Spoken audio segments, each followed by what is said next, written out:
I'm reading through some of my LinkedIn posts here. I'm going to move me over here though first. And just sharing with you the things that happen in between the lines. So we have one here. I'm Trisha Edwards. I'm on LinkedIn Monday through Friday, generally speaking. Sometimes I take a week off. Sometimes I take a few days off because I follow my own rhythm. I am looking to create things from my own frequency, my own tone, my own way of doing things. I don't follow the formulas. I don't use templates. I don't use AI.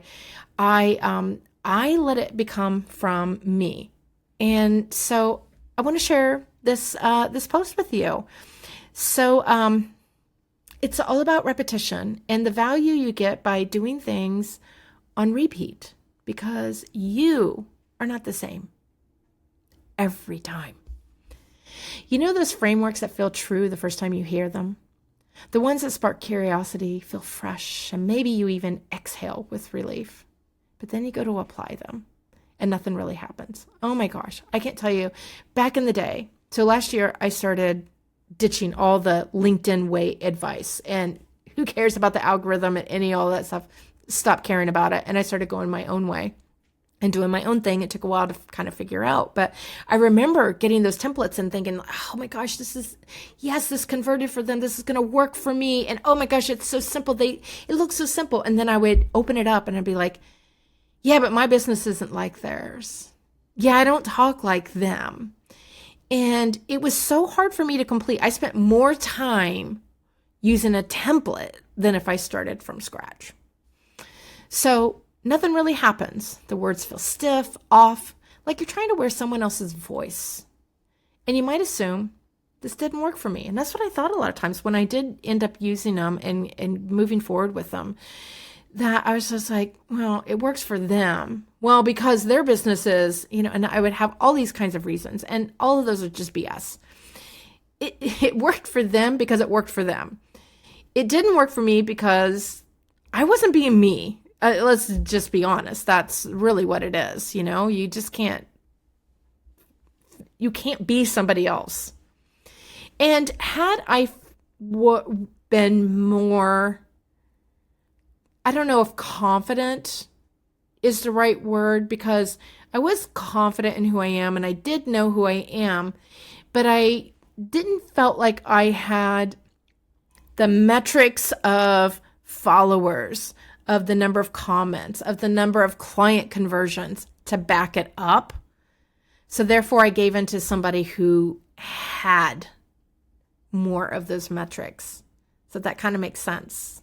Like I was confident, but I was looking at the metrics and thinking, I don't know, maybe I'm not. So anyway, it's not always that it doesn't work. It could be that your nervous system wasn't ready. Your system is wired to treat new as potential threat. And that's a whole nother thing that I didn't even know about. I didn't even know that I should have been calming my nervous system every time I did something new. Now I do. I do it all the time, whether I think I need it or not, because generally you need it more than you think. Even when you feel really good, there's still this underlying of your body thinking, this is a new sensation. I don't know what's going on here. We need to investigate.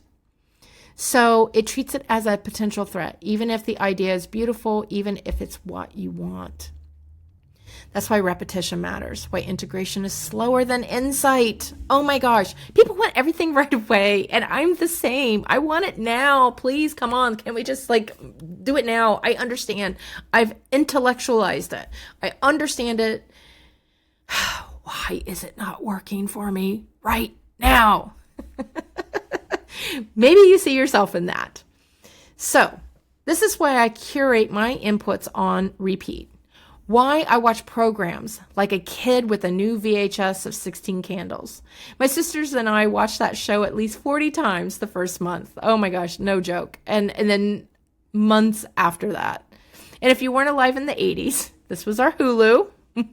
Oh my gosh. Our VCR was the kind that had the remote, but it was tethered by a long cord. So it was remote, but it wasn't cordless.